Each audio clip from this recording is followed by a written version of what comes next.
So for my talk, I'm going to talk a little bit about maybe potential pending disasters based on a review of complications from the MAUDE database. So the MAUDE database is a patient-reported database where patients can actually, and actually anyone, so you yourself could report complications that you might have had.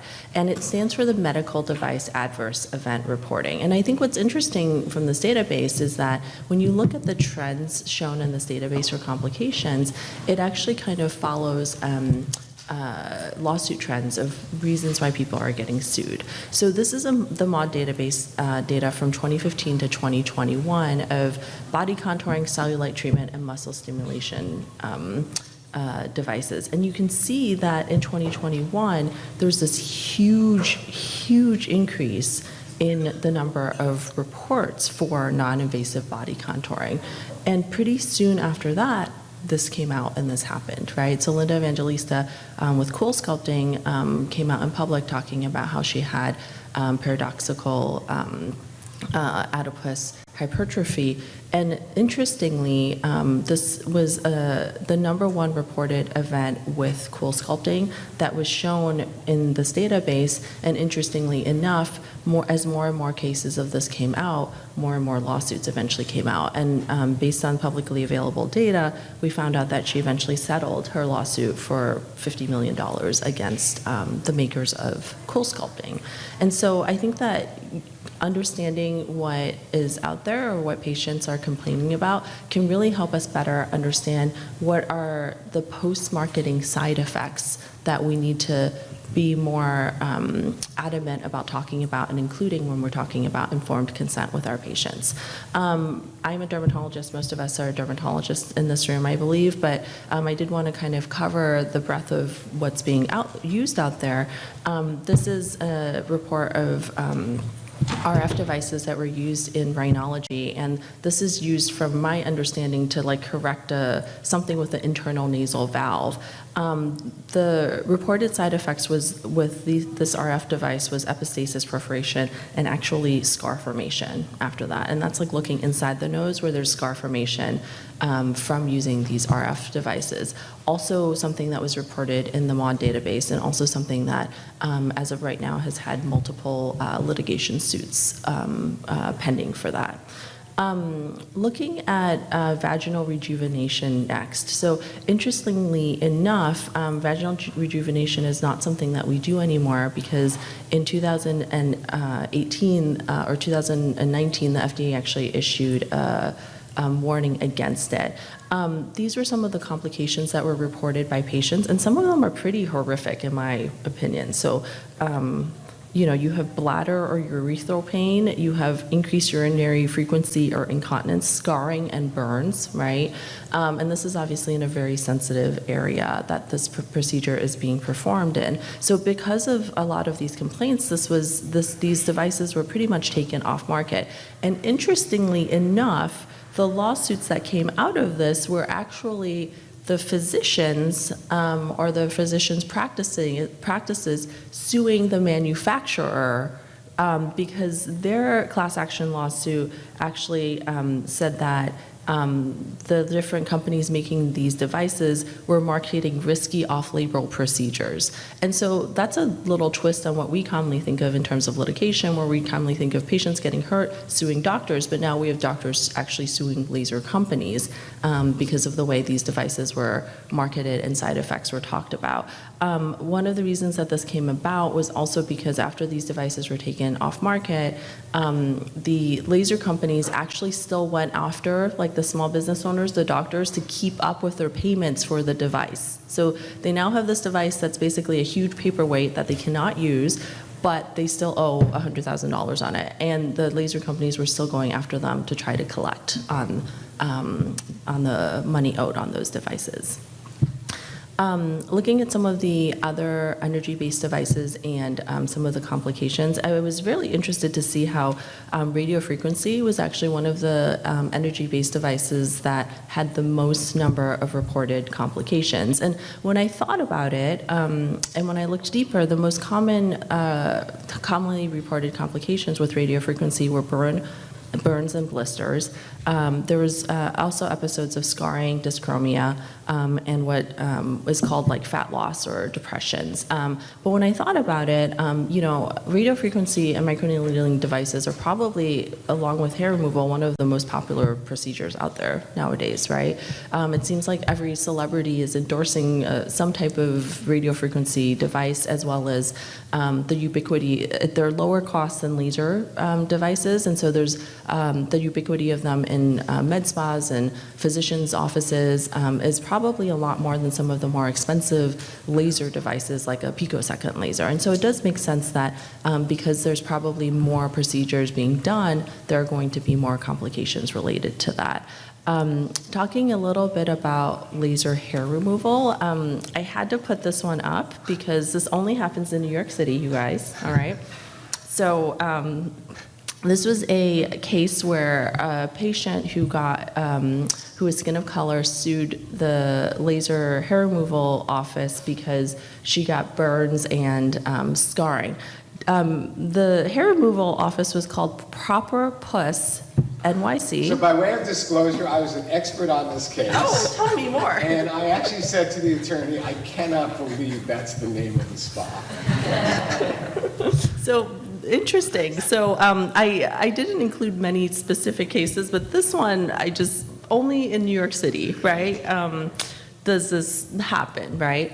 And based on the filings and publicly available documents, I couldn't quite figure out what the training of the laser operator was. I couldn't figure out if she was an esthetician or just a hairdresser. Do you remember? She's a hairdresser. That's what that's what I thought, and it just seemed so out of this world to me that she was a hairdresser operating a laser hair removal device. So we have confirmation. So the defendant is a hairdresser who owned obviously who performed laser hair removal with a device. And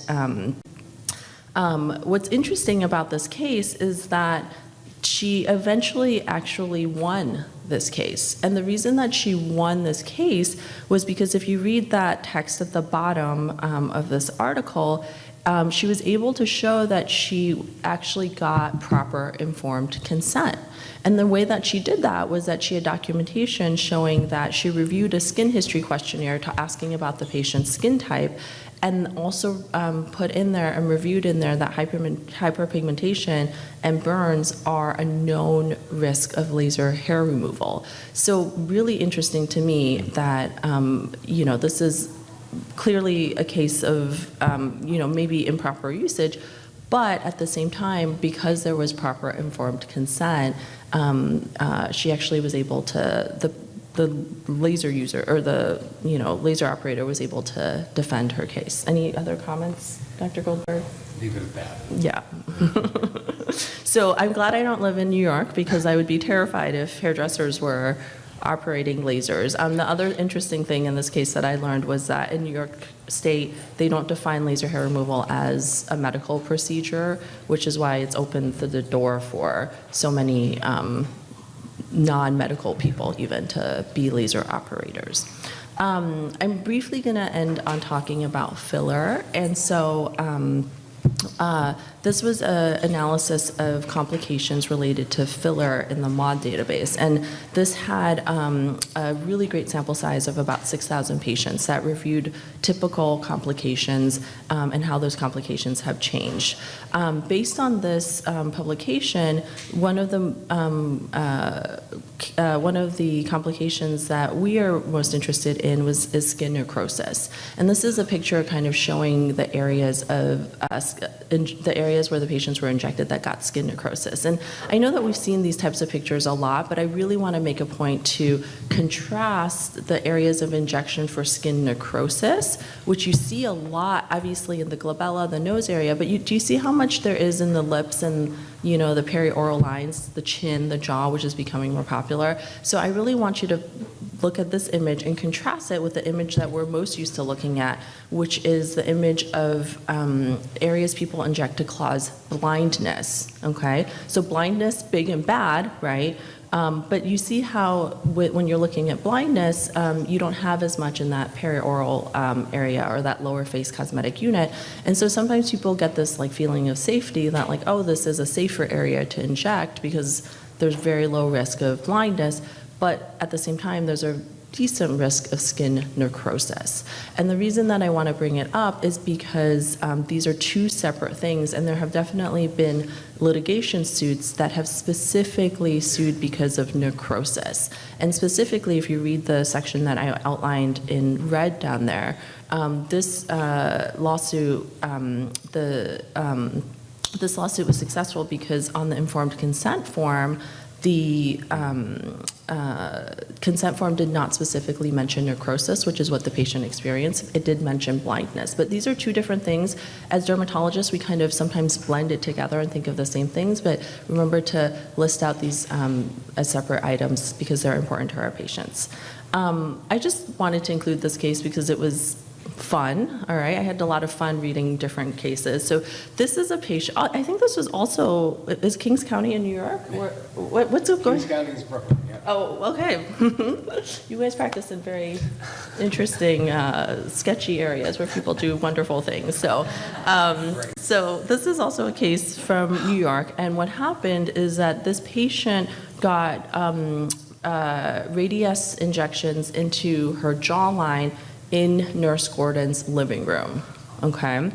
And so you know this is not the start of a good story, right? What ended up happening is that the patient ended up having an infection, went to the ER multiple times. The first time that this happened, she called Nurse Gordon. Nurse Gordon was like, I'm gonna give you an antibiotic cream, put on the antibiotic cream, did nothing, and then patient ended up going to the ER, had an infection, went multiple trips to the ER, you know, things like that.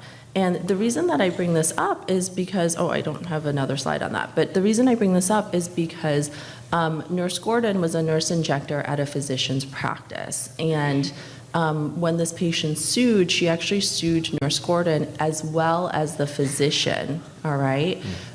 Because she said that the Nurse Gordon's house was one of the sites of the physician's practice, and that the physician was providing the Radiesse, or the CAHA, the calcium hydroxyapatite, for injection, okay? And so ultimately what happened in this case was that Nurse Gordon settled, had her license revoked for only 2 years, and then the suit against the physician was eventually dropped because they showed that this patient, there was never a patient-physician relationship between the physician and the patient, because the physician, he said, was unaware that Nurse Gordon was basically taking product out of the office and injecting it in her living room. So good, you know, at the end of the day, this is a good outcome for the physician, but he still had to get dragged through the mud for several years because of this, right? So in summary, we talked about informed consent, especially with body contouring. We talked about, you know, what happened with vaginal rejuvenation, how the physicians actually ended up doing a class action lawsuit against the companies. And then also we talked about radiofrequency and the most common effects of litigation. And then we also talked about necrosis and dermal fillers. So thank you so much, and I hope you guys have a wonderful start to ASLMS.